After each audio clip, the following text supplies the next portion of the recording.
Hello and welcome to Time Trial Thursday. And this week we are in the Bughatti Veyron at Le Mans, the 24-hour circuit. It's a great combination. We had lots of fun doing this in the live stream this morning, and I'm sure you'll have lots of fun doing a lap here. Now, we managed to get a goal time that wasn't maybe as good as Tidgley's. We're a good way off that, but it is a safe goal time.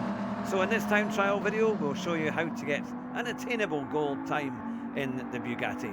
Let's get started. Right, here we are on the start-finish straight. Make sure you get plenty of curb on the previous chicane, and that will get you a good exit. So we're starting on the first right-hander. Now here you need to take quite a bit of curb on the right-hand side.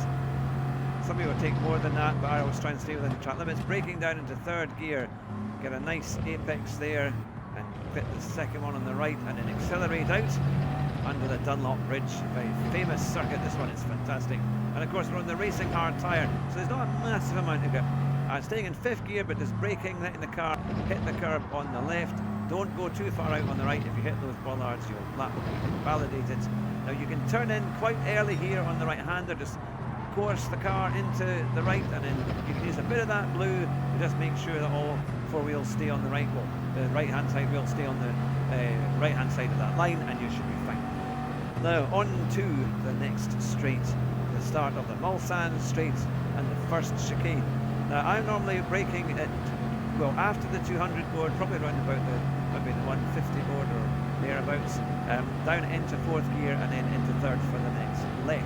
So there's the 200 marker there, and then braking down and then trying to grab that right one. I was a wee bit late on the brakes there, but just managed to rescue enough time. Coming to the first sector, we're on a 21.5, so we're a wee bit away from the top guys, but this is, as I say, an attainable gold lap that should be a safe time for you as well. So then we're accelerating out. Now we're accelerating about halfway up the speedo here, or the rev limiter. So you see the little red dot right in the middle. You want to change up at that level, and that will give you the torque curve, and you'll be quicker. Now coming in here, we're looking at the 100 board, braking just before it into fourth gear, then down into third, take a bit of curb. You can actually take a lot more curb than that, so you can accelerate out. There's definitely more time in that corner there. 57.5, which was quite a good time for me at that point. And now we're coming on to the final part of the Mulsanne straight, where it's a right-hander and you're going to hit that curb. And just before the curb, there's a kind of bit of curb that's actually, the sun is shining on it, and then you want to brake in a straight line, so braking, brake down all the way down into second gear, let the car glide across and accelerate up to third gear, and then on throughout the gears with a 227.4. Now at this point we are about 3 seconds off Tidgley's time, and then he is #1 in the world, but there's still 10 minutes, so don't panic.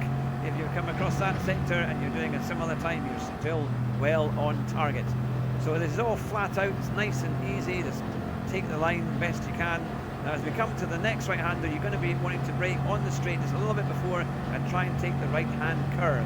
So just back off, brake a wee bit, take that curve, and then brake hard down into third gear, let the car roll around there, and you can accelerate out nicely. Carefully. If you brake round a corner, it will probably spin out. And down into second gear, again letting the car hit those apexes. Up the gears we go. Now we're into the final section, which is a very fast section. We're going to be in 7th gear as we approach it, but I try and go down into 6th. I'm still working on whether or not it's maybe quicker in 7th, but it was kind of struggling a wee bit, labouring the car. So I thought, down into 6th, braking before the Goodyear sign.